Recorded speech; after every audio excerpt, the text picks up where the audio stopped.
Bem-vindos, muito bem-vindos, amigos caçadores, aos caçadores, dos amigos caçadores.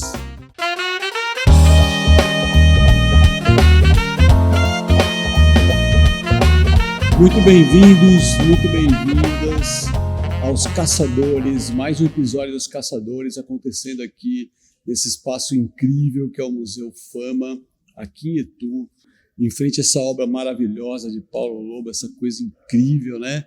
E muito bem acompanhados de um profundo conhecedor da história da arte de Itu, da história da cidade de Itu, que é o professor Jonas.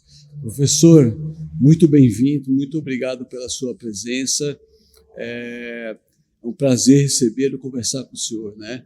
Sempre compartilhar do seu conhecimento, da sua sabedoria. Muito obrigado pelo convite.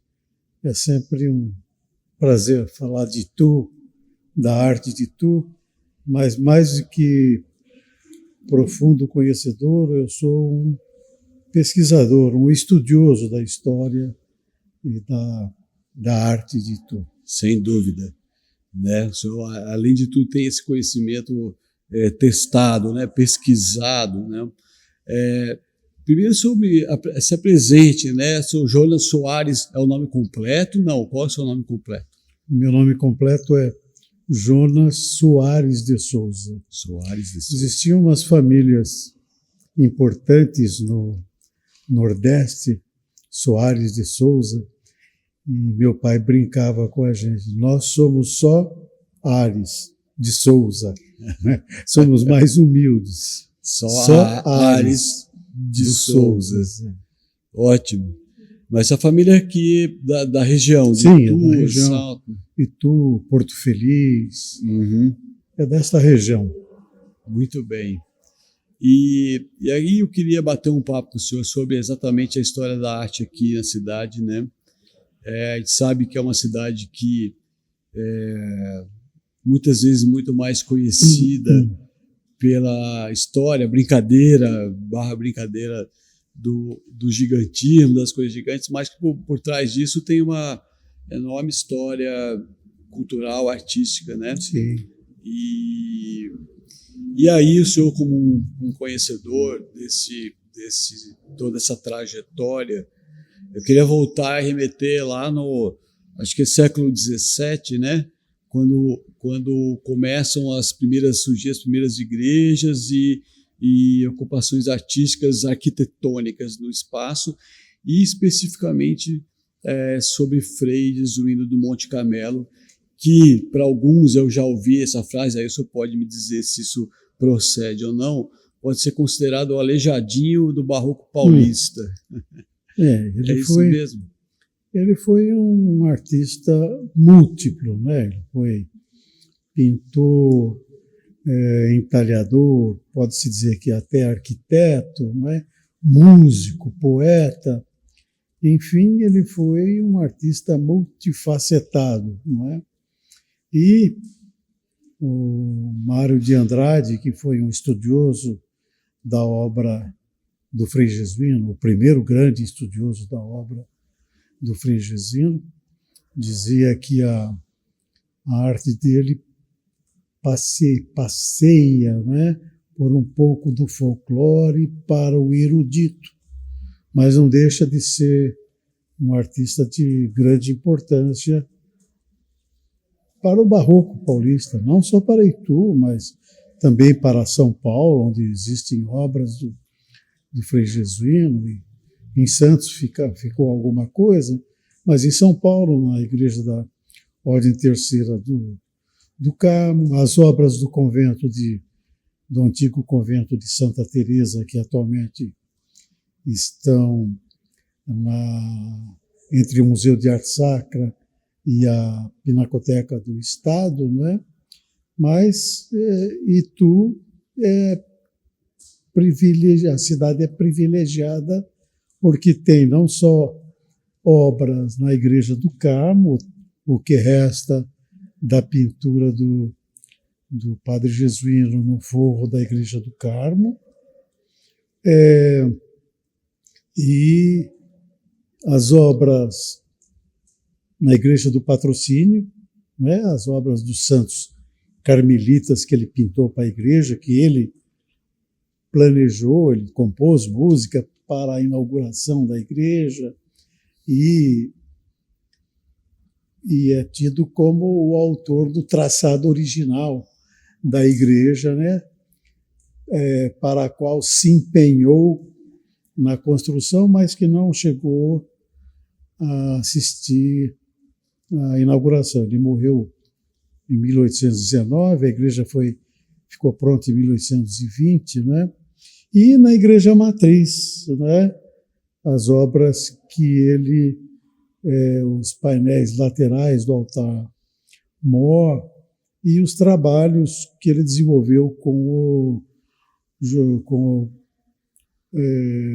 José Patrício da Silva Manso, né, um grande artista que foi, digamos assim, o mestre do padre Jesuíno. O Jesuíno viveu em Itu numa época incrível de florescimento do barroco paulista, não é? Entre o final do século, a partir de 1780, quando é inaugurada a igreja matriz de Nossa Senhora da Candelária, e as primeiras décadas do século XIX,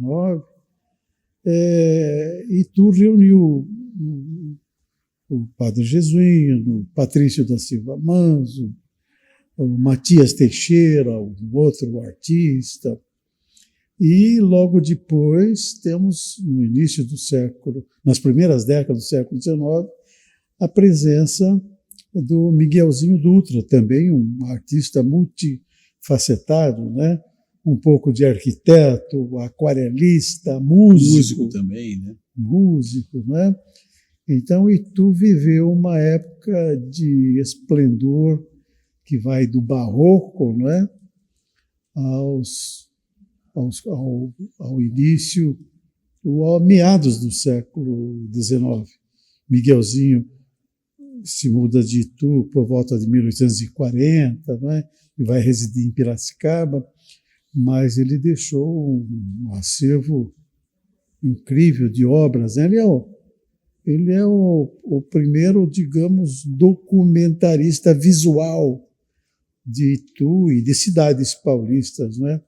Nessa primeira metade do século XIX. Certamente o Jesuíno se destaca, né? Não pode se esquecer também do Tebas, né? O mestre canteiro e também um pouco de arquiteto, né? Que é o responsável pelo nosso imponente Cruzeiro de São Francisco. Então, veja, é um grupo de artistas nesse período que estão presentes em Itu porque existiam condições econômicas de subsidiar a arte que eles produziam. É um período de florescimento da economia açucareira, né? Entre 1780 e 1830, a região de Itu concentra o maior número de engenhos da antiga capitania, depois da independência, província de São Paulo, né? Alguns historiadores chegam a dizer que Itu e a economia açucareira em Itu foi a responsável pelo erguimento da economia de São Paulo, né, que estava um tanto exaurida depois do período áureo das monções, né?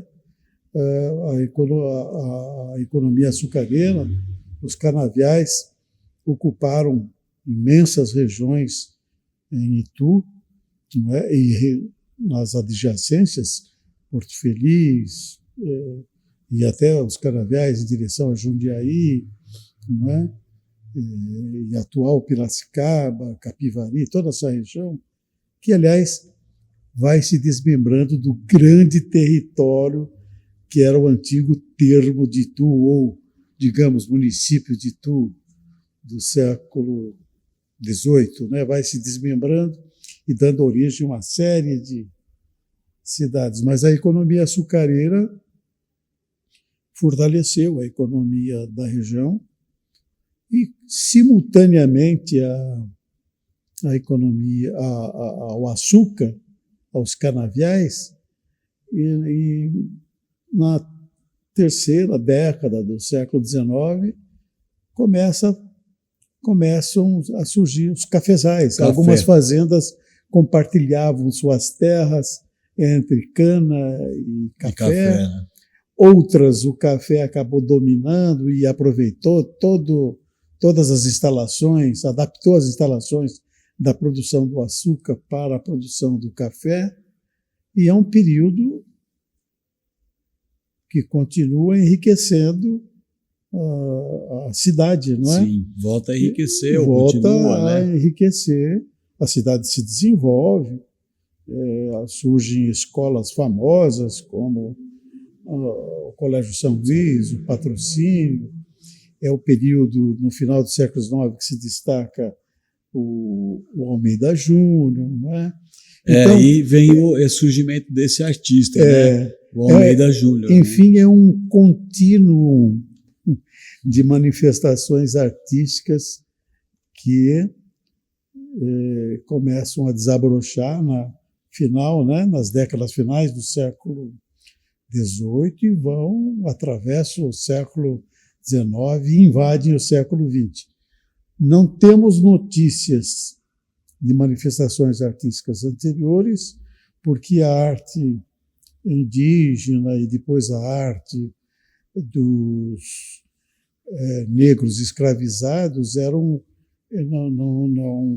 não mereceram atenção de preservação, né? Sim. Então não ficaram testemunhos, mas certamente grupos indígenas da região trabalhavam com cerâmica, né? Foram encontradas isso na remodelação da cidade no início do século XX, encontrado em algumas regiões urnas funerárias.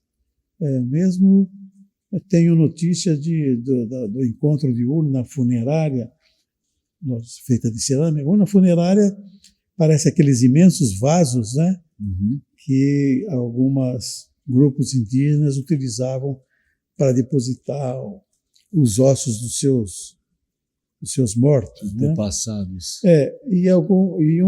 Algumas dessas urnas tinham alguns desenhos geométricos nas bordas.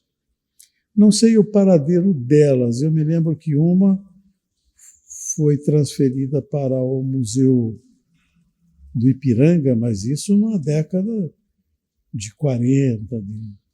Não é? Depois Sim. de lá, talvez tenha sido transferida para o Museu de Arqueologia e Etnologia, quando o acervo de etnologia Sim. do Museu Paulista foi enriquecer o acervo do Museu de Etnologia, o famoso MAI, que fica na cidade universitária. Sim. Né?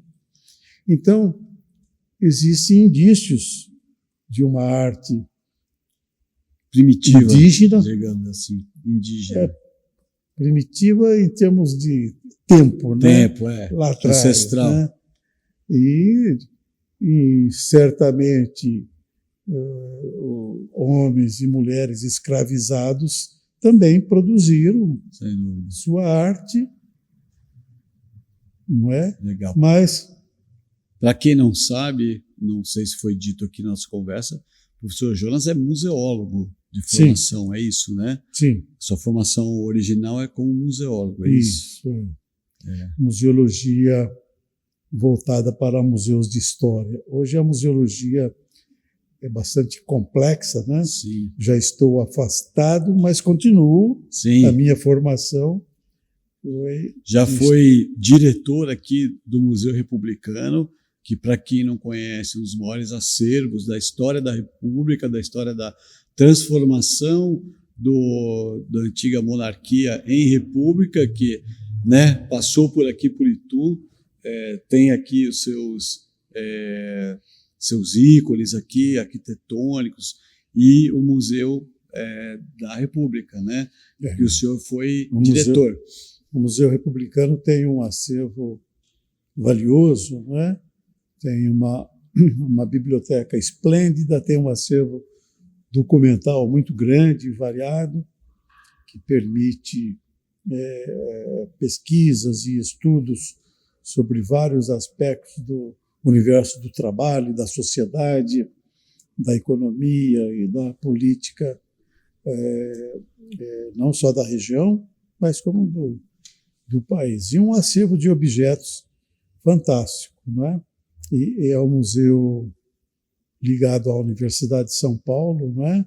Junto com o Museu do Ipiranga, compõe o famoso Museu Paulista da Universidade de São Paulo. São Paulo, da qual o Museu Republicano faz parte. Faz parte. Isso. Muito legal. Mas voltando ali ao século XVII, né, que é padre ou é frei? Como é que é correto a gente chamar? Ele acabou se tornando conhecido como frei jesuíno, né?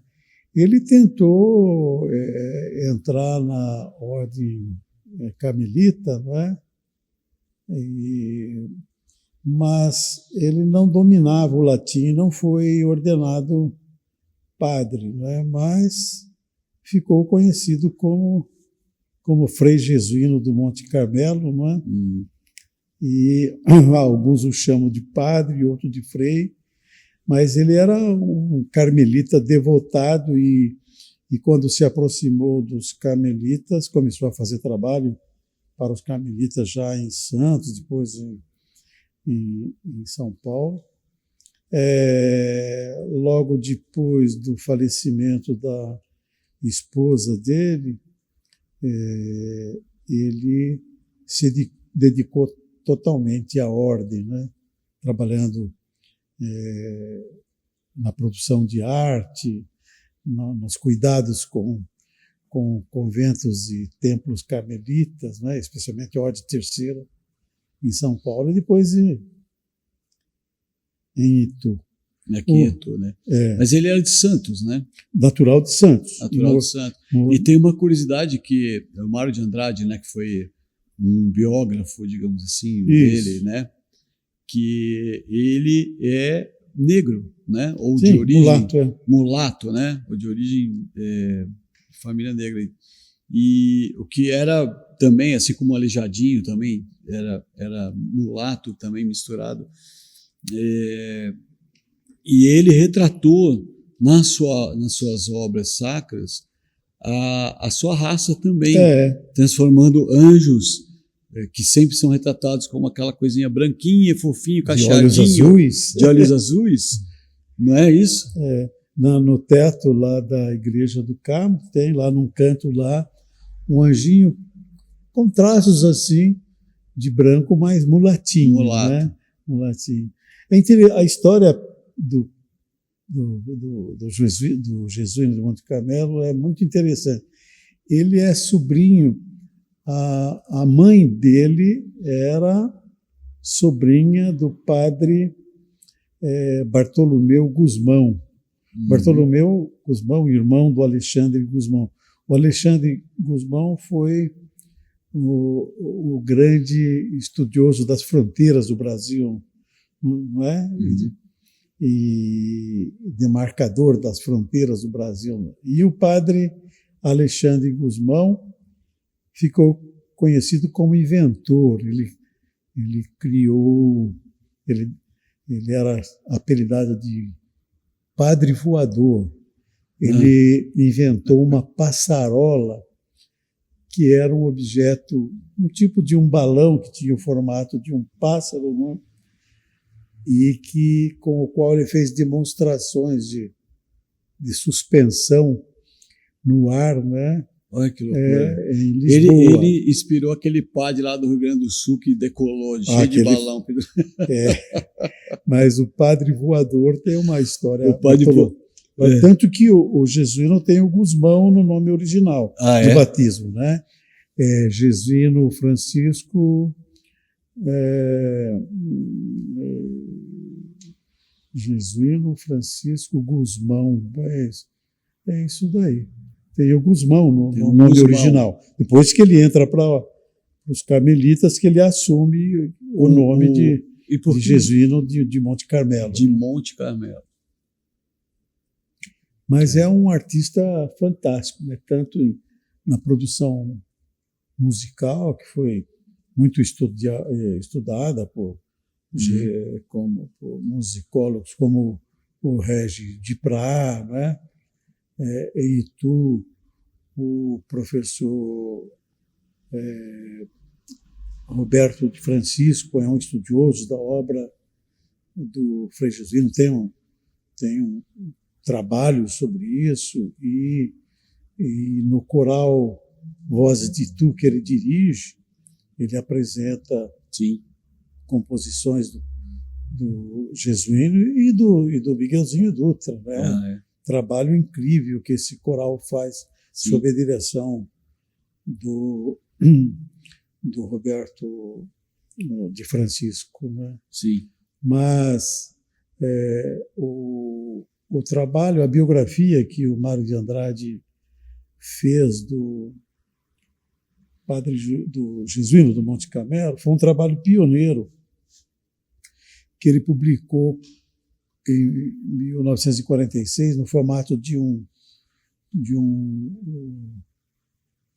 em formato de livro, mas dentro de um boletim do SFAM, que era o Serviço do Patrimônio Histórico e Artístico Nacional. Hoje, IFAM, Instituto do Patrimônio Histórico e Artístico Nacional. Uma estudiosa em Itu, que é a Maria Silvia Barsalini, fez uma edição, fez não só uma tese acadêmica sobre o Jesuíno, não é? Mas também preparou uma edição crítica dessa obra do Jesuíno do Monte Carmelo. É uma edição interessantíssima, se eu não me engano, da editora Agir, que foi a coisa de uns 5, 6 anos atrás. É uma edição atualizada, não é? Com notas críticas, e uma bela edição que valoriza ainda mais o trabalho do Mário de Andrade. E recentemente foi apresentado, né? Acho que, se não me engano, no Museu Afro-Brasileiro, né? Em São Paulo, uma exposição grande das obras, né? Na qual trabalhou a Maria Silva. Ela trabalhou na idealização, né, e na montagem da exposição. É muito curioso essa coisa dele ter sido um artista mulato. Essa eu acho uma ousadia dele, né? Foi uma ousadia. O caso do Tebas também, né? O Tebas também, né? Que por ser mulato e filho de escravizados, não é? Ficou marginalizado durante muito tempo. A valorização do Tebas, por exemplo, se dá bem recentemente, quando o estudioso aí, o Carlos Cerqueira, historiador do IFAM, hoje também aposentado, pesquisou as obras do Tebas em São Paulo e acabou descobrindo a autoria do Cruzeiro, do Cruzeiro de Itu, né? E postumamente uma associação de arquitetos em São Paulo concedeu ao Tebas o título de arquiteto, né? Arquiteto. Lançaram um belo livro sobre o Tebas, não é? Reunindo vários artigos. Agora, a história desse cruzeiro, ele produziu aqui, né? Isso não foi transportado, foi feito aqui. E com a pedra, da parte região. Dela com pedra daqui, do Varvito, região, inclusive, usando o Varvito, que é a pedra aqui. Ele usou o Varvito no embasamento, né? Sim. Mas a peça mesmo do cruzeiro é de um outro tipo de rocha. Sim. E uma rocha que não é muito estável e dá trabalho Dá trabalho de conservação. Dá. Né? Até agora há pouco tempo estava ali, Tavam terminando ainda. Fazendo agora... toda para estabilizar o monumento, o embasamento. Um belo trabalho, né? Sim. Que engrandece aquela praça ali. Com certeza. Dúvida.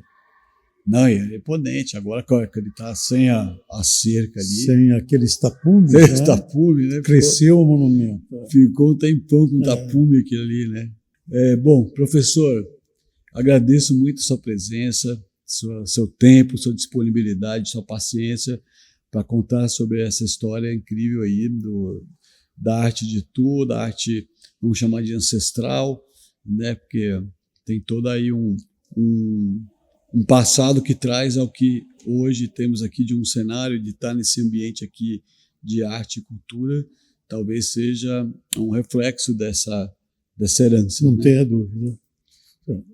Eu que agradeço, viu, Aquiles, a oportunidade de falar um pouco sobre Itu, uma cidade que eu muito admiro. Muito obrigado pelo convite.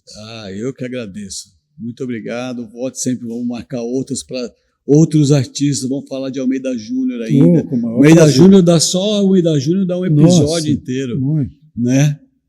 Tá jóia. Meus amigos, muito obrigado por acompanhar Os Caçadores, mais um episódio aqui incrível aqui com o professor Jonas Soares. Um abraço para todos. Até a próxima. Valeu.